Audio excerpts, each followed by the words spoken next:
Good morning mga ka-basic. Andito nga pala tayo sa Lawag, Ilocos Norte.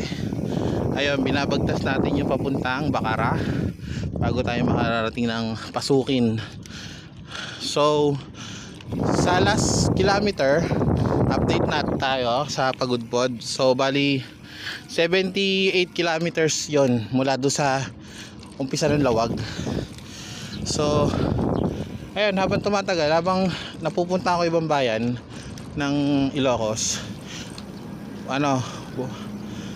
bumababa yung kilometer niya. So baka pagtapos natin ng ilang bayan, konti na lang siya, then malapit na.